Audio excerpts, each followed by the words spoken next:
কই বউ, কোথায় গেলে? তাড়াতাড়ি আমার জালটা আর আমার জামাটা নিয়ে এসো। আমাকে তো আবার তাড়াতাড়ি নদীতে যেতে হবে। সকাল সকাল চেঁচাচ্ছ কেন? এই ধরো তোমার জাল আর তোমার জামা।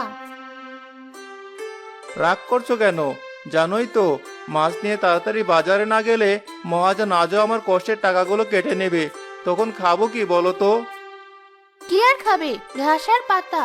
কবে থেকে বলেছি নিজের একটা জাল কেনো, তা না মহাজনের জাল নিয়ে নদীতে যাবে আর নিজের কষ্টে পাওয়া মাছগুলো অল্প দামে মহাজনকে দিয়ে দিবে। কি করব বলো? আমার পূর্বপুরুষেরা যা করেছে আমাকেও তো তাই করতে হবে। দাও জামাটা।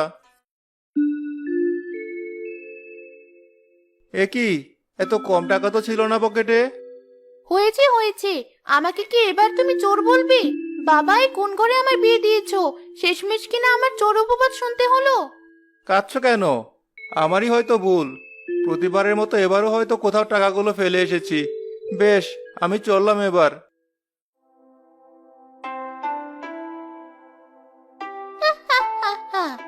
বলে কিনা টাকা ফেলে এসেছে। এমন এক বোকা জেলেকে বিয়ে করেছি যে এই টাকাগুলো জমিয়ে না রাখলে হয়তো একদিন চোখে সর্ষে ফুল দেখতে হবে। রান্নাটা চড়াই গিয়ে কুসুম যখনই রান্নাঘরে যাবে তখনই তাদের প্রতিবেশী রেহানা সেখানে এলো। কুসুম রানী, কোথায় গেলে? একবার বাইরে এসো দেখি। আরে রেহানা ভাবি, আপনি? আসুন আসুন, ভেতরে আসুন। না কুসুম রানী, ভেতরে যাব না। আসলে তোমার কাছে একটু চিনি নিতে আসলাম।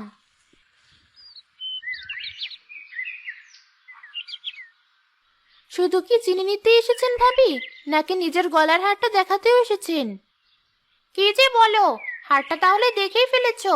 খাঁটি সোনা এটা, তোমার ভাইজান কালকে এনেছে। লোকটাকে কত বলি আমার জন্য এত খরচ করো না, কি শোনে কার কথা। তাই তো, সত্যি কুসুম, তোমার জন্য খুব মায়া হয়। সোনা বলতে তো ওই নাকফুলটাই আছে। আর আমার দেখো, আলমারি ভরা কত গহনা। আমার কি মনে হয় জানো, হাসান ভাই তোমার অতটা যত্ন করে না, যতটা যত্ন তোমার রাজীব ভাই আমাকে করে।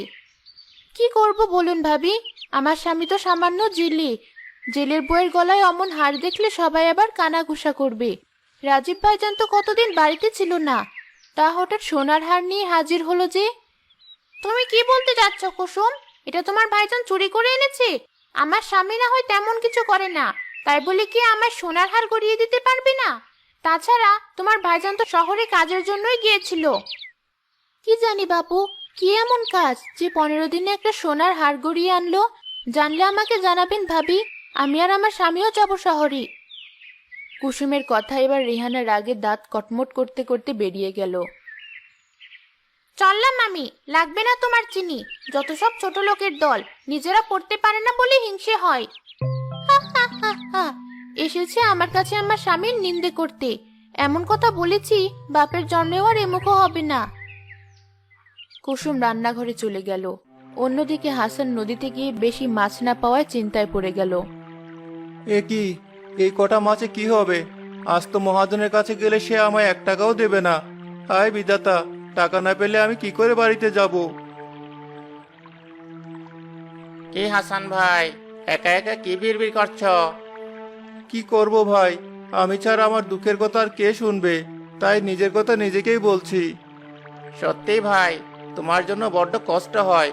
নিজে কষ্ট করে মাছ ধরো, আর সেই মাছ বেচার টাকা নিয়ে নে ওই মহাজন।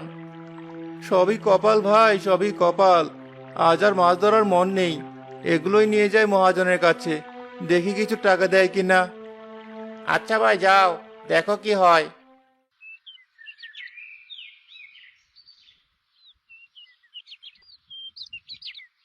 কিরে হাসান, আজ যে সন্ধ্যা হওয়ার হলো, এতক্ষণে তোর আসার সময় হলো?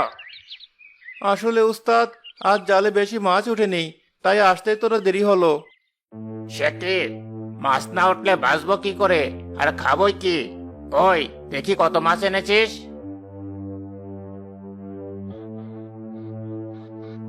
এই কটা মাছ এনেছিস? দেখ হাসান, তোকে কিন্তু আমি জালটা এমনি এমনি দেইনি। এভাবে চলতে থাকলে তোকে আর আমি কাজে রাখতে পারবো না। তার চেয়ে বরং জালটা আমি অন্য কাউকে দেব, তাও ভালো। না না উস্তাদ, আপনি জাল না দিলে আমি বউ নিয়ে না খেয়ে মরবো। দয়া করে জালটা আমার থেকে ফেরত নেবেন না। হয়েছে হয়েছে, আর নাকি কান্না কাটতে হবে না। যা, জালটা নিয়ে বাড়ি ফিরে যা। আর হ্যাঁ, কাল কিন্তু সকাল সকাল আসবি। কিন্তু উস্তাদ, আমার টাকাটা? টাকা? কিসের টাকা? তোকে যে আমি কাজে রেখেছি এটাই তো অনেক, আর তুই কিনা আবার টাকা চাচ্ছিস? বেশ, তোকে আর কাজ করতে হবে না, তুই জালটা রেখে যা। না না উস্তাদ, আমার টাকা চাই না, আমি জালটা নিয়ে যাচ্ছি, এতেই আমার হবে।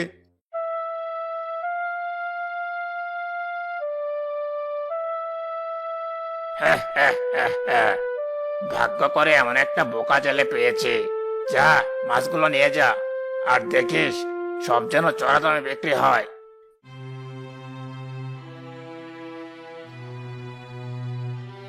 এ কি, তোমাকে এমন দেখাচ্ছে কেন? কি হয়েছে তোমার? কি আর হবে, সবই পুরা কপালের দোষ। তাই তো আজও বেশি মাছ পাইনি, আর তাই মহাজনও টাকা দেয়নি। কি বললি? তোমাকে আবারও ঠকিয়েছে ওই মহাজন? এসব কি বলছো? ভুলে যেও না, তার টাকাতে আমাদের সংসার চলে, শত হলেও সে আমাদের অন্নদাতা। বোকার মতো কথা বলো না তো। আমাদের সংসার চলে তোমার পরিশ্রমের জোরে, আর ওই মহাজন তোমায় এমনি এমনি টাকা দেয় না, ওটা তোমার পারিশ্রমিক। সে যাই হোক, পেট চালাতে হলে তার কাজ তো আমাকে করতেই হবে। না, করতে হবে না, কালই তুমি একটা নতুন জাল কিনবে। কি যে বলো না, নতুন জাল কেনার টাকা কোথায়? সংসার চালাতেই হিমশিম খায়, আর তুমি কিনা বলছো নতুন জাল কিনতে? হ্যাঁ বলছি, তুমি একটু বসো, আমি এক্ষুনি আসছি।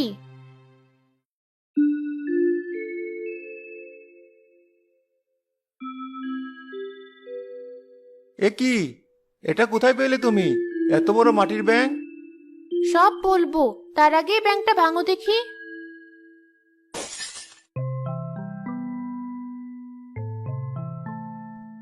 এ কি, এত টাকা? এত টাকা কোথা থেকে এলো?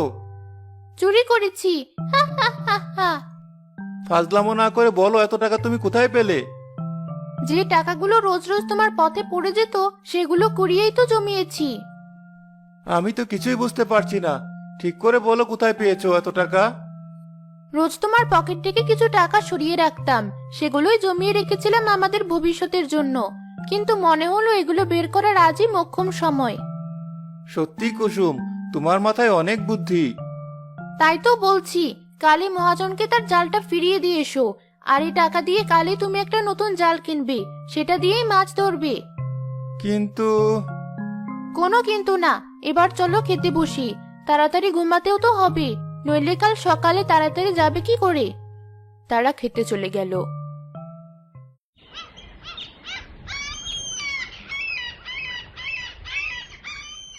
পরদিন সকালে কুসুমের কথায় হাসান মহাজনকে তার জালটা ফেরত দিতে গেল।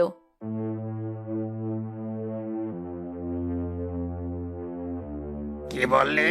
তুই আর আমার জাল দিয়ে মাছ ধরবি না? না ওস্তাদ, অনেক গোলামি করেছি, আর না, এবার থেকে আমি নিজের জাল দিয়ে মাছ ধরবো। এতদিন আপনি আমাকে সাহায্য করেছেন, তার জন্য আমি কৃতজ্ঞ। এবার আমি আসি। খুব ডানা গজিয়েছে তাই না? এই ডানা কি করে কাটতে হয় তা আমার খুব ভালো জানা আছে। যা, যেখানে খুশি যা, আর কখনো তোর মুখটা আমায় দেখাবি না। মহাজনের কটু কথা শুনেও হাসান হাসি মুখে সেখান থেকে বেরিয়ে গেল। এরপর কুসুমের জমানো টাকা দিয়ে জাল কিনে মাছ ধরতে গেল সে। হে উপরওয়ালা, তুমি দেখো আমার এই নতুন জালে যেন অনেক মাছ ওঠে, নইলে যে কুসুমের মনটা ভেঙে যাবে। হাসান নদীতে জাল ফেলতে অনেকগুলো মাছ উঠে এলো। এভাবে সারাদিন সে অনেক মাছ ধরলো। এরপর যখন সেগুলো নিয়ে সে বাজারে গেল, তাকে দেখে মহাজন বলল, কিরে হাসান, আজ তো দেখছি তোর জালে অনেক মাছ উঠেছে। বুঝেছি, এতদিন পরে জাল ছিল বলে ফাঁকিবাজি করেছিস, তাতে কি হয়েছে? আমি তোকে ঠকাবো না, মাছগুলো আমার কাছে বেচে দে, আমি তোকে ভালো পয়সা দেব। না উস্তাদ, এগুলো আমি নিজে বেচবো, আমার কষ্টের টাকা আমি আর কাউকে ছিনিয়ে নিতে দেব না। হাসান নিজেই মাছ বেচে চলে গেল। মাছ বেচার টাকার কিছুটা দিয়ে কুসুমের জন্য নতুন শাড়ি কিনে বাড়ি ফিরল সে।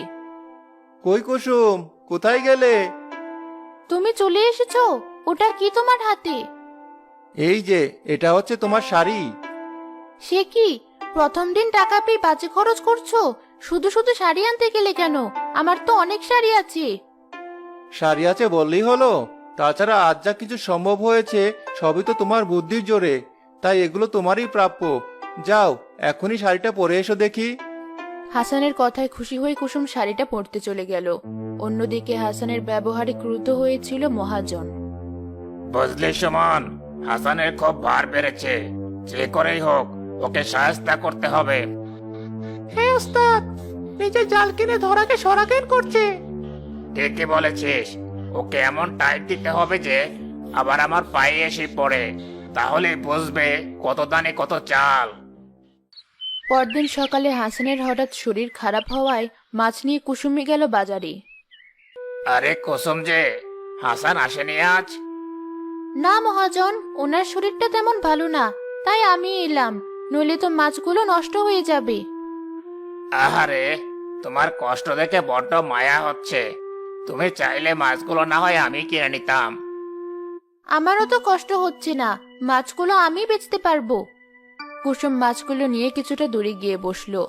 এই দেখে মহাজন রাগে কটমট করতে করতে বলল, যেমন স্বামী তেমন তার বউ। চিন্তা করবেন না ওস্তাদ, বোকা মেয়ে মানুষ। ভালোই হয়েছে, আজ দেখেন আমি কি করে ওর ব্যবসা নষ্ট করি। সুমন সুযোগের অপেক্ষায় দূরে গিয়ে দাঁড়ালো।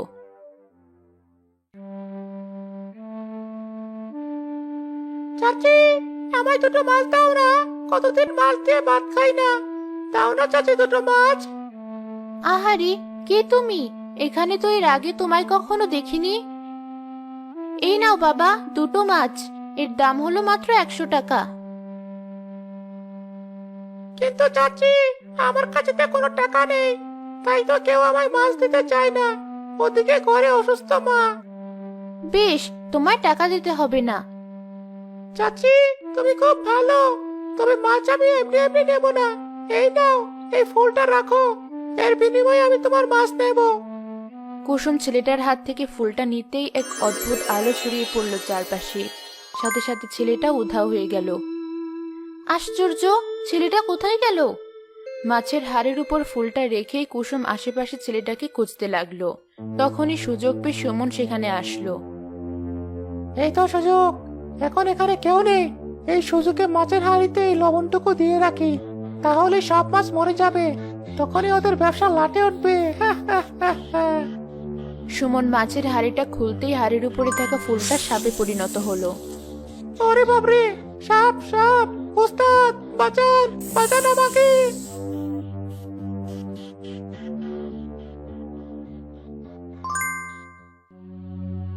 একে সুমন ভাই, আপনি? ছি ছি, এতদিন আমার স্বামীর কষ্টের টাকা ছিনিয়ে নিয়েও আপনাদের শান্তি হয়নি। আজ আমাদের ব্যবসা লাটে ওঠাতে আপনারা আমার মাঝে লবণ দিচ্ছিলেন। না কুসুম, আমাকে ভুল বুঝো না। আমি যা করেছি তা ওস্তাদের কথাই করেছি। না কুসুম, ওর কথা বিশ্বাস করো না। হয়েছে, আমি সবই বুঝতে পেরেছি, কিন্তু আপনারা আমাদের কোনো ক্ষতি করতে পারলেন না। উপরওয়ালা ঠিকই আমাদের উদ্ধার করলেন। হয়তো এটাই আমার স্বামীর সততার পুরস্কার। আমায় ক্ষমা করে দাও কুসুম, আসলে আমি যা করেছি সবই হিংসাই করেছি। যাকে দিয়ে এতদিন গোলামি করিয়েছি তার উন্নতি আমি চোখে দেখতে পারছিলাম না। তবে এবার কথা দিচ্ছি, এবার থেকে আমি নিজে হাসানকে সাহায্য করব। উপরে উঠতে ওর যা যা লাগে সব আমি দেব। ধন্যবাদ ভাই, তবে এসব কিছুই লাগবে না। আপনি শুধু দোয়া করবেন, তাতেই হবে। কুসুম আবারও মাছ বেচতে শুরু করলো। এভাবে অল্প দিনে কুসুমের বুদ্ধিতে হাসানের ব্যবসার অনেক উন্নতি হলো।